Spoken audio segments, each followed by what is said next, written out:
Mahadasha series. So I did Rahu Mahadasha, Jupiter Mahadasha, and yesterday I did Saturn Mahadasha. So the response was very good, excellent, from all the audience, and thanks everyone. So with that inspiration today, I would like to do very interesting Mahadasha, which is Ketu Mahadasha.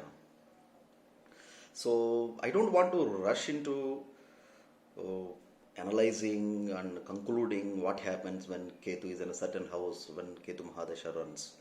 So we'll see that later. There are many videos on internet, which will tell you. But I want to give you very general perspective, the natural energy of Ketu, how it works, and why actually this dasha system was designed in such a way that Ketu Mahadasha is a bridge between Mercury Mahadasha and Venus Mahadasha. So what is Ketu? So first of all, Ketu is illusion. Ketu is spirituality. So Ketu is nothingness. Ketu is detachment. Ketu is surrendering. Ketu is fire. Is as good as Mars. Rahuvat Seni, Ketuvat Kuja. So there was a saying in Vedic text. Ketu is paternal grandfather, lineage. Ketu is pets. And the KRS and other astrologers, they mentioned that Ketu is Wi-Fi internet. Because it's a shadow. It doesn't have a form. And Ketu is fear. And Ketu is contentment for people who are spiritual. And Ketu is illusion for people who are obsessed with material things. So before a person moves into Venus Mahadasha, he must experience Ketu Mahadasha. So why this was designed in such a way that Ketu is a bridge between Mercury, who is communication, and Venus, who is known for pleasures, happiness, marriage, and other bed comforts. So as I mentioned in my Saturn Mahadasha video, one has to, if a person is kind of mature, elderly person, so Saturn Mahadasha would be easy to cope up and handle. So more maturity, less troublesome the Saturn Mahadasha is. But in contrast, Ketu Mahadasha is very auspicious when a person runs into very young age, when a person is immature. Because Ketu is no action. So what a boy of 5 years, 6 years is supposed to do in his Ketu Mahadasha? So usually, like if you see children, so they have very limited capabilities.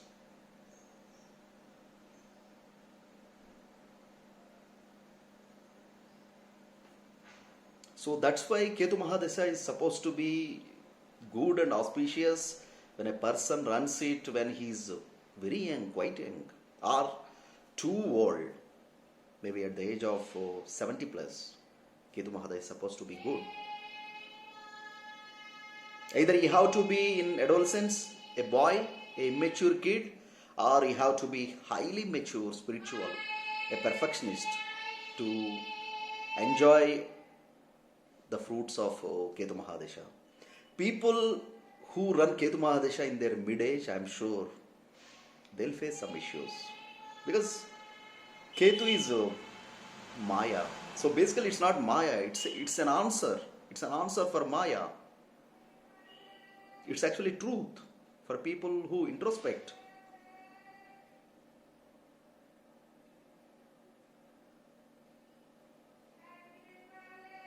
So Saturn and Ketu, they both have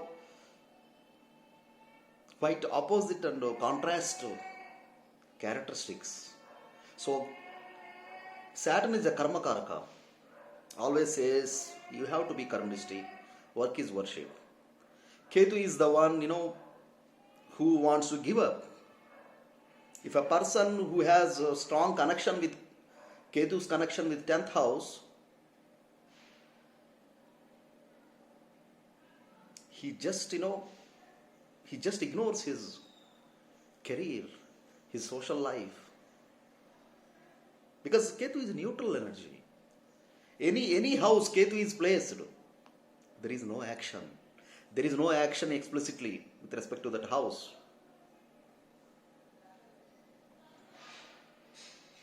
So for Ketu to work properly, it should have benefic aspects of Mars, a planet known for energy and initiation, and Saturn, a planet who is a significator of karma and the fulfillment of karma.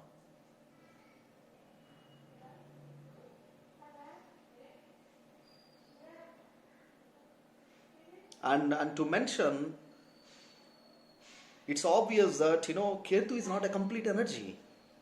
You can't just see Ketu alone.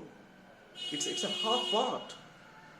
And Rahu and Ketu, it makes a complete planet. Because Rahu is a head without body. That's why Rahu is always known for obsession, greediness, and because he doesn't have body, so he's not conscious of how much he has to achieve, how much he has to possess. In contrast, Ketu is a body without head. So it's a kind of a headless person.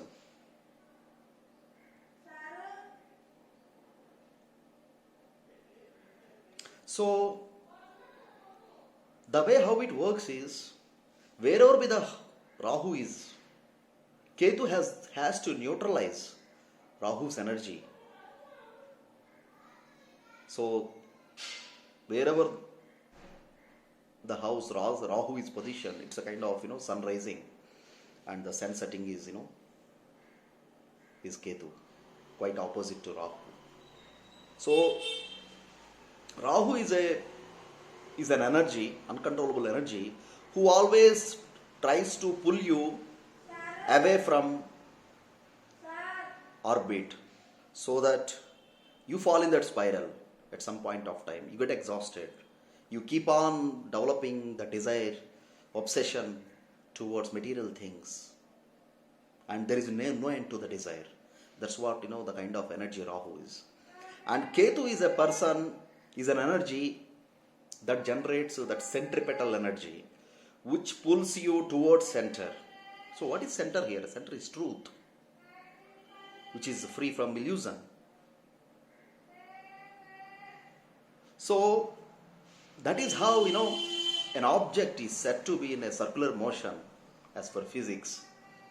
There is equal and opposite centripetal and centrifugal forces acting on an object that makes an object rotate in a circular motion.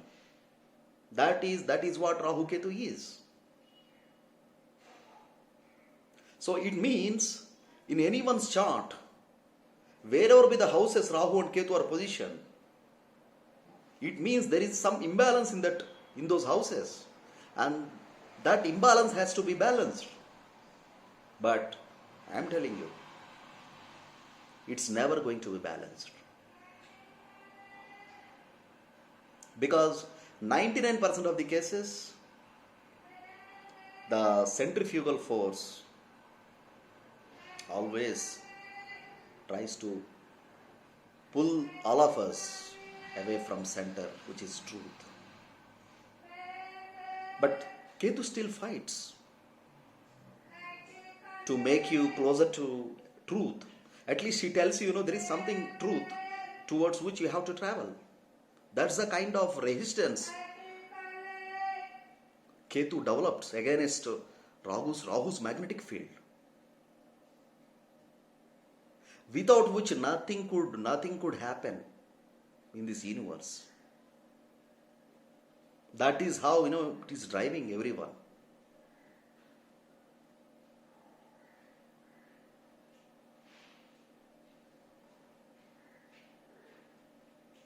So if a person has Rahu in 8th house and Ketu in 2nd house, Rahu says, yes, let me take a deep dive into this house of mystery and chase all the invisible energies. Try to imbibe and let me be king of this house. King of mystery, king of unknown, king of hidden. Then what Ketu says is, okay boss, all right. But there is one thing you need to keep in mind. I'm in second house. Okay? So it means whatever you do, the consequences. You need to understand the consequences that impact my family, my bank position, my status.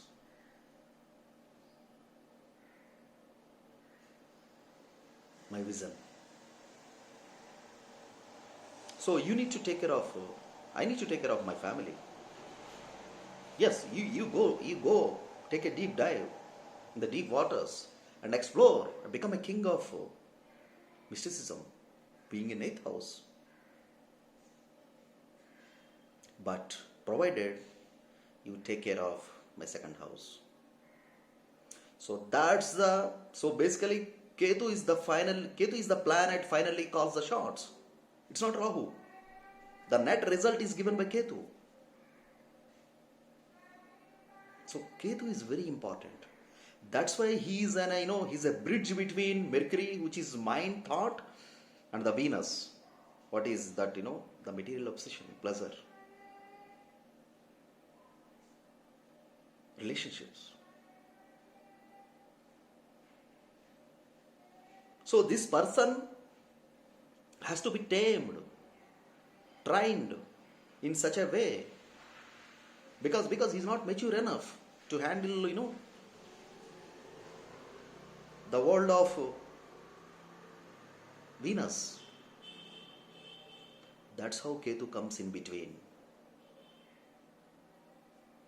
People, they complete their Mercury Mahadasha and they enter Ketu Mahadasha. So the overlap of end of Mercury Dasha and Ketu Antar Dasha is around 1 year, 3 months around. That is a bit tough time for them. Because Mercury is a benefic planet, a soft planet, sattvic planet, if he is not afflicted with malefic planets. And from the Dasha of benefic planet, the person is entering into a Dasha of tamasic planet.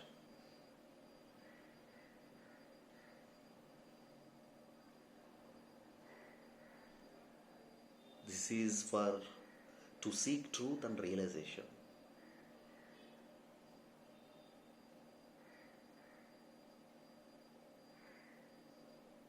But Ketu in fiery houses like Aries, Sagittarius and Leo, he is like fire.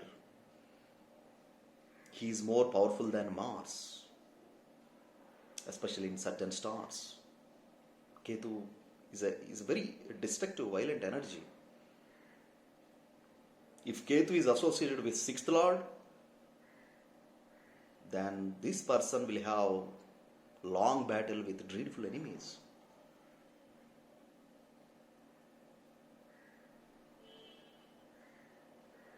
So wherever Rahu Ketu positioned in one's chart, so those areas require improvement, some balance, because those areas are not balanced. There is an imbalance. That's why people who have this Kalasarpa Yoga, like Ketu in their ascendant or Rahu in their ascendant, their life is very challenging, unpredictable. Because it's an imbalance between a person and his spouse partner. These people have trouble finding right spouse.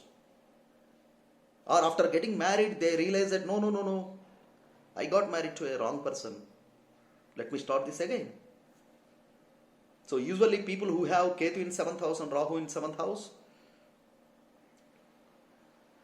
they go for second marriage or they go for a different person in relationships. They keep changing. So Rahu in 7th house, He's never satisfied with his partner, spouse. But spouse brings advancement, development in his life. Because that's where the light is. Rahu is in 7th house. Whereas Ketu in 7th house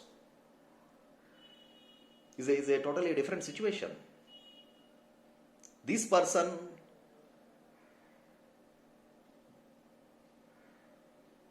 loses interest in his partner or spouse. He feels irritated in the marital life. Or people who are not married, they keep on having, breakups, changing relationships, and it goes forever. And they have trouble finding a right partner because Ketu is illusion and Ketu is past, history. So you did something in past and that is haunting you. That is blocking you to reach your partner. That's what Ketu in 7th house means. So Ketu Mahadasha is highly auspicious if Ketu has connection with Jupiter and the benefic aspects of Saturn and Mars. Because whatever the shortfall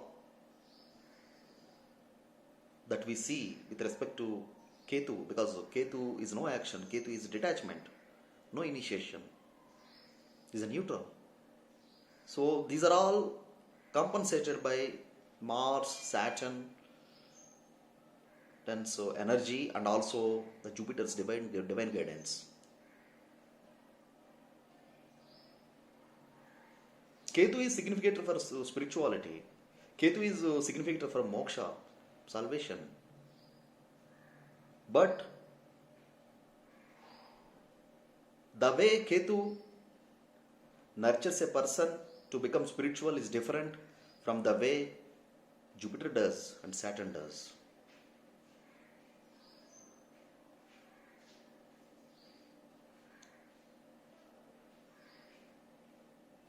Because Jupiter is divine wisdom, with divine intellect, divine guidance, with a guru. This person goes towards the path of truth. Saturn, by fulfilling all the duties, that person becomes a good soul.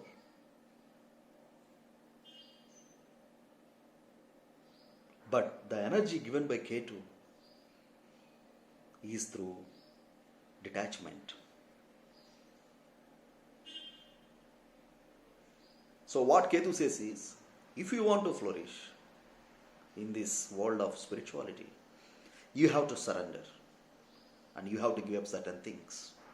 Then I'll show you truth.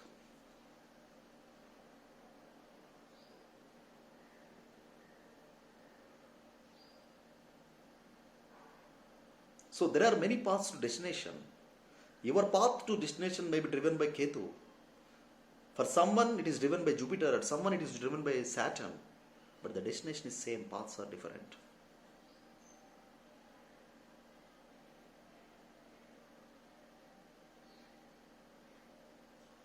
Ketu in second house, Rahu in 8th house. See, wherever Ketu is there, so these people, Ketu brings a lot of fun. Lot of weird kind of things in that area of house. A person who has Ketu in 2nd house, so he's very funny. He makes everybody laugh.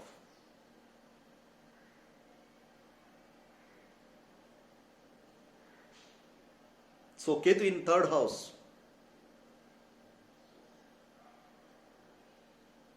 it means Rahu in 9th house.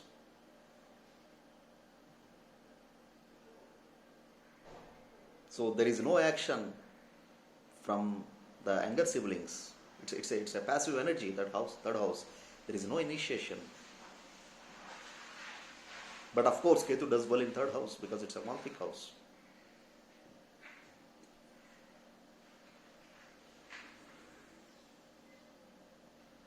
So Ketu in 4th house is not good for health because it is prone to certain infections. A girl who has a Ketu in 4th house, she struggles a lot to conceive.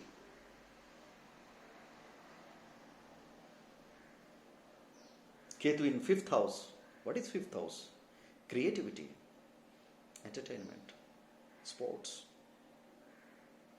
relationships, higher education, speculation, gambling, implementation of something that you learn from 4th house, and also the future karma, the future. Now Ketu is sitting there. So the past has become the future here, Ketu being in 5th house. 5th house is also house of children. So this is not a good position for a woman. She may go through abortions.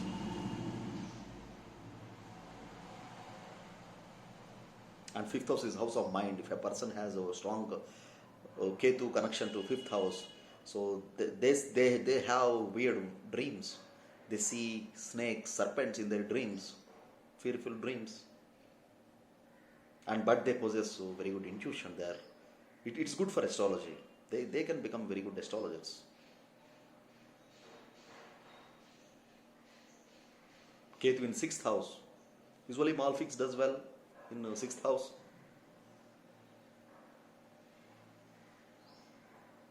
So Ketu. But Ketu develops, creates some kind of fear. The person feels like, he has some sickness, which is not known, not seen. It just works on, imaginary plane. He feels that, he has threat of some hidden enemies, some hidden diseases. But actually not, unless, Ketu is afflicted. Ketu in 7th. Irritation, separation, not able to enjoy the partner. 8th house, again Ketu is a mystic planet. He does well in 8th house actually. But it can develop health issues. 9th house, Ketu in 9th house, makes up person's father highly spiritual. He might be leading a community, a society as a spiritual guru. And this person himself has connection with gurus from his past. Ketu in 10th house, visits holy sacred places, takes dips in rivers, holy shrines. Ketu in 11th house, again, no action, no socializing.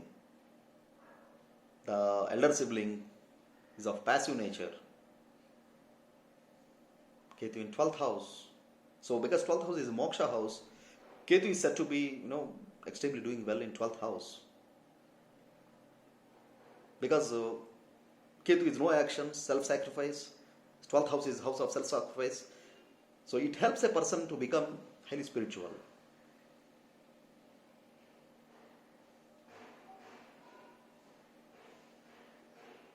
So people who have a successful Ketu Dasha, for them the Venus Dasha is going to be flying colors. Because that is what they learn through experience by passing through this Dasha.